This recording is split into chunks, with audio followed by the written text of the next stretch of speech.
wabarakatuh. Ada kisah menarik yang ingin kami bagikan kepada sahabat, kisah yang berasal dari hadits yang cukup panjang, yang dikisahkan oleh Rasulullah Shallallahu Alaihi Wasallam, mengenai 3 orang di masa sebelum Islam, yang pernah tertutup dalam goa, karena ada batu besar yang jatuh menutupi goa tersebut. Berikut kisahnya, dari Abu Abdirrahman, yaitu Abdullah bin Umar bin Al-Khattab radhiyallahu anhuma, katanya, aku mendengar Rasulullah Shallallahu Alaihi Wasallam bersabda, ada 3 orang dari orang-orang sebelum kalian berangkat bepergian. Pada suatu saat mereka terpaksa, mereka mampir bermalam di suatu goa, kemudian mereka pun memasukinya. Tiba-tiba jatuhlah sebuah batu besar dari gunung, lalu menutup gua itu, dan mereka berada di dalamnya. Mereka berkata, bahwasanya tidak ada yang dapat menyelamatkan mereka semua dari batu besar tersebut, kecuali jika mereka semua berdoa kepada Allah Ta'ala, dengan menyebutkan amalan-amalan baik mereka. Salah seorang dari mereka berkata, ya Allah, aku mempunyai 2 orang tua yang sudah sepuh dan lanjut usia. Dan aku tidak pernah memberi minum susu di malam hari kepada siapapun sebelum memberi minum kepada keduanya. Aku lebih mendahulukan mereka berdua daripada keluarga dan budakku, hartaku. Kemudian pada suatu hari, aku mencari kayu di tempat yang jauh. Ketika aku pulang ternyata mereka berdua telah terlelap tidur. Aku pun memerah susu dan aku dapati mereka sudah tertidur pulas. Aku pun enggan memberikan minuman tersebut kepada keluarga ataupun budakku. Seterusnya aku menunggu hingga mereka bangun dan ternyata mereka barulah bangun ketika subuh, dan gelas minuman itu masih terus di tanganku.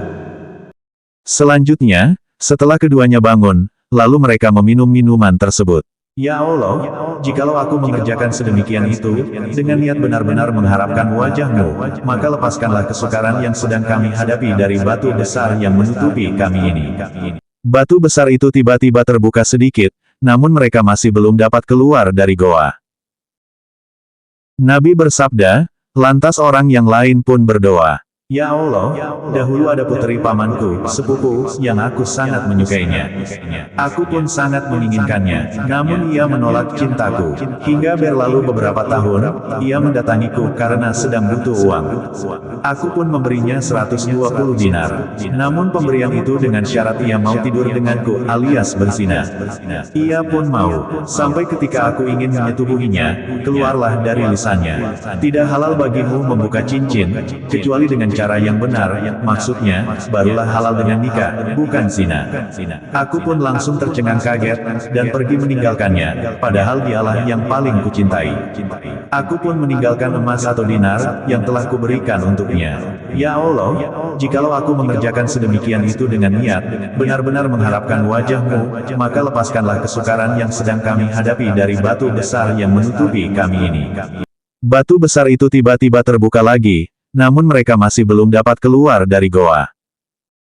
Nabi bersabda, lantas orang ketiga berdoa, ya Allah, aku dahulu pernah mempekerjakan beberapa pegawai lantas aku memberikan gaji pada mereka. Namun ada satu yang tertinggal yang tidak aku beri.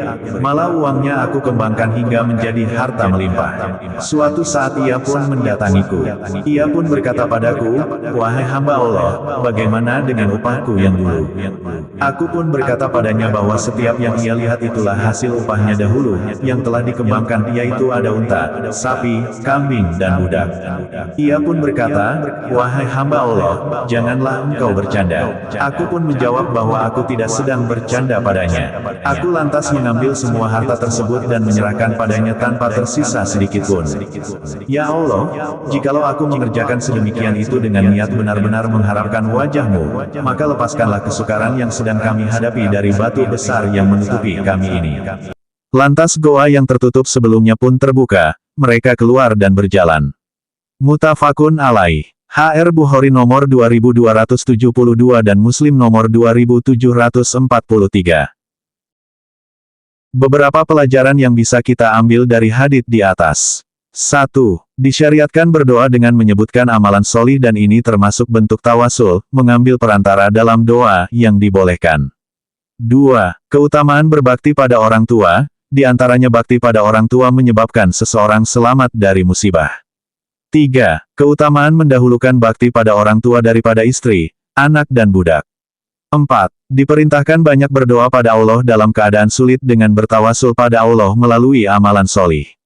5. Keutamaan menjaga diri dari terjerumus dalam perkara yang diharamkan semisal zina. 6. Keutamaan bagi orang yang bisa menyelamatkan dirinya dari zina dengan segera menikah. 7. Keutamaan orang yang meninggal zina karena takut pada Allah. 8. Berhubungan dengan wanita barulah halal dengan menikah. 9. Bolehnya mengupahi orang lain dalam suatu pekerjaan. 10. Keutamaan memenuhi perjanjian seperti dalam hal menunaikan gaji. 11. Keutamaan menunaikan amanat dan berbuat baik dalam muamalah. 12. Adanya karomah wali Allah. 13. Ikhlas dalam beramal menyebabkan selamat dari kesulitan yang menimpa karena dalam hadits disebutkan, "Ya Allah, jikalau aku mengerjakan sedemikian itu dengan niat benar-benar mengharapkan wajah-Mu."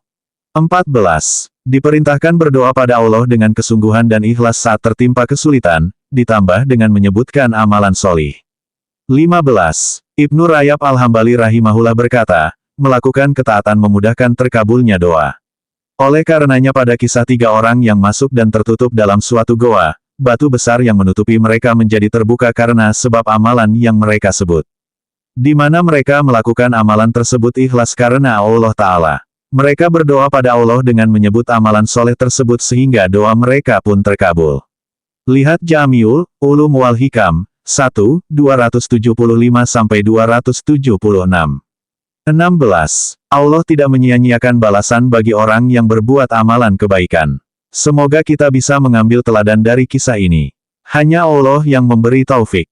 Amin. Semoga kita bisa mengambil teladan dari kisah ini. Hanya Allah yang memberi taufik.